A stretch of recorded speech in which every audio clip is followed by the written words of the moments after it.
Hi guys, ito po tayo ngayon. Nag-aayag po tayo ng balas. Ayan oh, ang galing ng makina nila. Dapat may ganito din tayo sa Pilipinas. Ayan si Tintin. Kasama ko dito sa ano ngayon, construction. Ang galing oh. Ayan, ayan po yung trabaho namin dito. Nagko-construction po kami. Ayan. Ang galing. Ayan, maliit lang po yung makina niya. Ayan. Okay. Okay. Ha? Ang galing oh. Tingnan oh. Ha? Tinatanggal lang. Ang dali lang oh.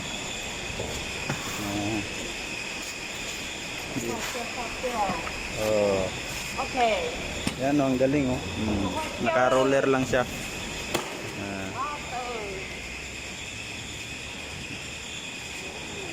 Ayan. Ito yung umiikot.